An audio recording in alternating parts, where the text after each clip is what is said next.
Le Premier ministre a reçu hier les auteurs et éditeurs qui participent actuellement à Confluence 2013. C'était pour un cocktail à Clarice House à Vacois. Le Salon international du livre, je vous le rappelle, accueille 35 auteurs de renom mauriciens et étrangers. Et Sylvana Parimaman-Mutusami. Auteurs, poètes et journalistes littéraires de Maurice, de la Réunion, d'Afrique, de l'Inde et de France participent actuellement à Confluence 2013, le Salon international du livre. Hier soir, ils étaient conviés à un cocktail à la Clarice House à Vacois. À cette soirée, le Premier ministre, le Dr Navin Ramgoolam, a reçu entre autres Luc Ferry, ancien ministre français de l'Éducation, qui estime que Maurice est un modèle pour l'Europe.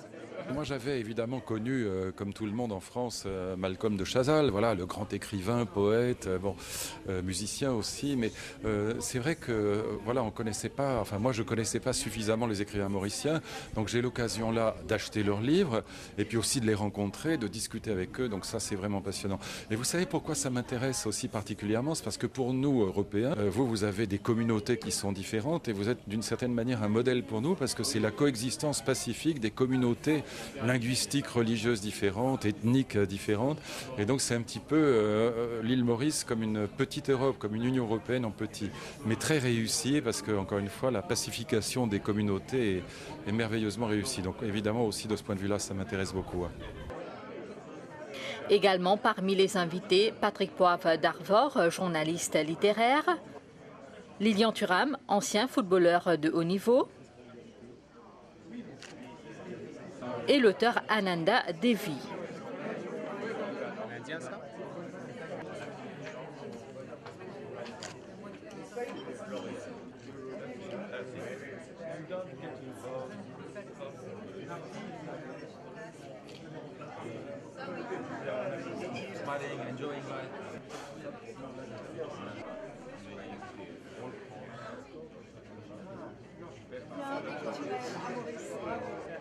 Une soirée marquée aussi par des échanges de cadeaux entre les invités et le Premier ministre.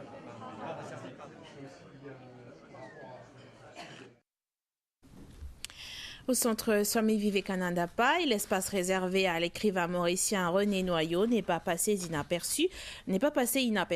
D'ailleurs, 4 de ses œuvres ont été remises au ministre de l'Éducation et des Ressources humaines, le docteur Vincent Benoît. Ces œuvres seront distribuées dans les bibliothèques du pays et dans toutes les écoles. Nous revenons ce soir sur le parcours de René Noyau avec Willy Naomva. Né le 14 avril 1912 à Port-Louis, René Noyau, plus connu comme Jean Hérène, a fréquenté l'école jusqu'à l'âge de 14 ans. Sa passion pour l'écriture remonte à très tôt, soit à l'âge de 7 ans. Ses proches s'en souviennent toujours. À l'âge de 7 ans, soi-disant, il écrit une lettre 14-15 pages parce qu'il était jaloux. Il était amoureux, jaloux, à 7 ans. Et après, il commence véritablement à écrire. Il quitte l'école à 14 ans.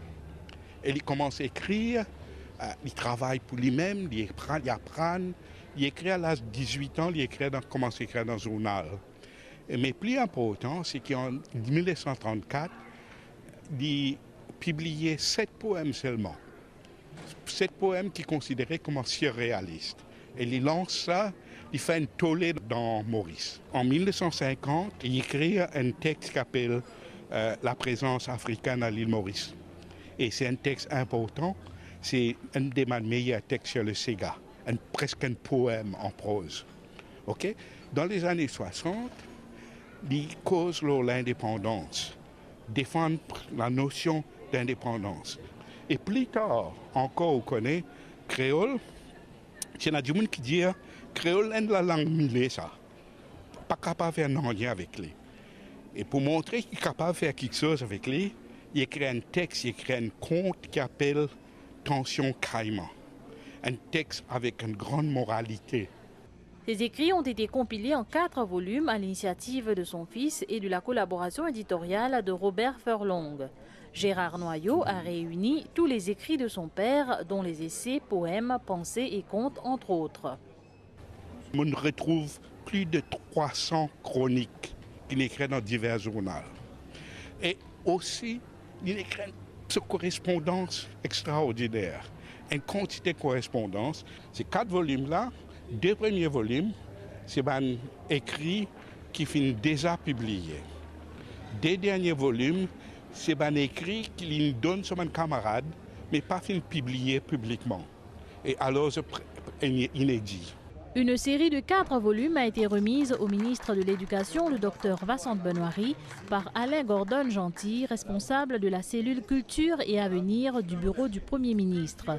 Les livres publiés par l'imprimerie du gouvernement seront disponibles dans les bibliothèques du pays et aussi dans toutes les institutions scolaires.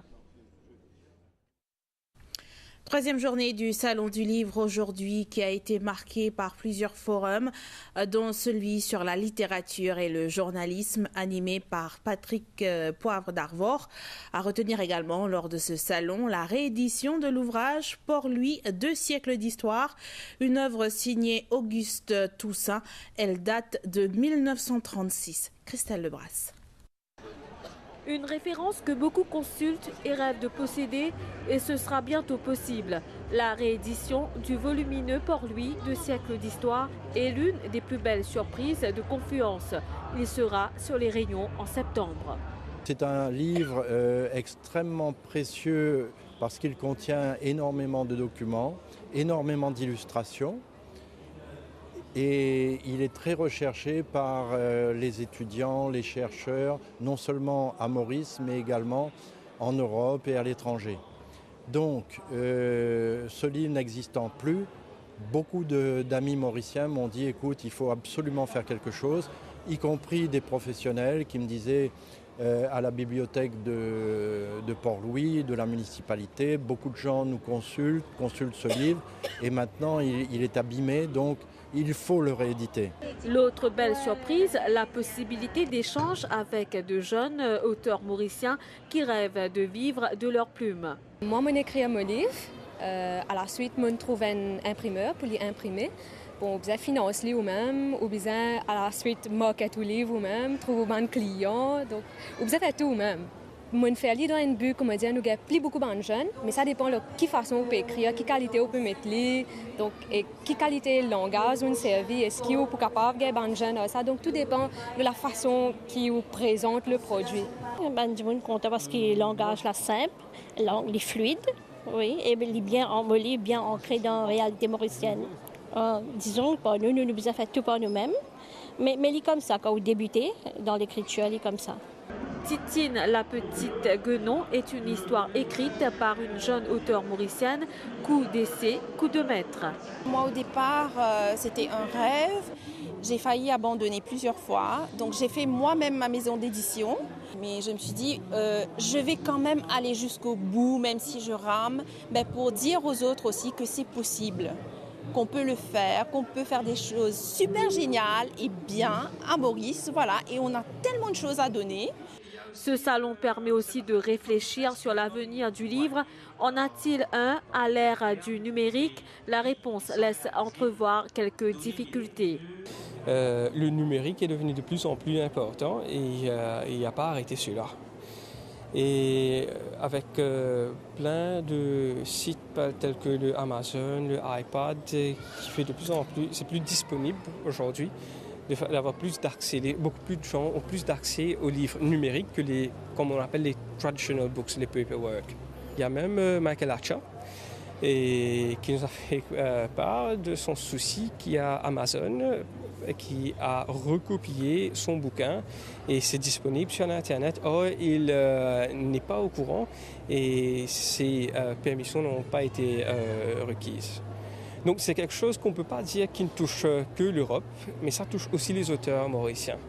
Patrick Poivre d'Arvor, ancien présentateur du journal télévisé sur TF1, a partagé son avis sur les liens entre la littérature et le journalisme.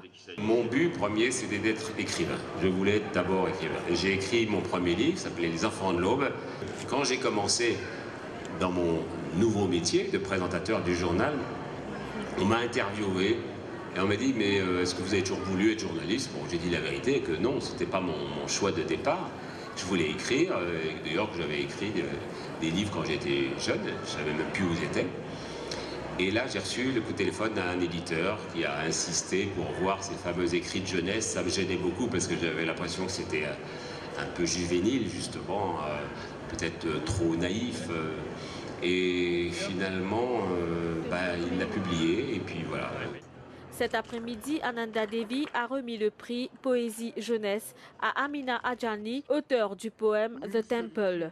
Demain dimanche, dernier chapitre de cette édition du Salon du Livre.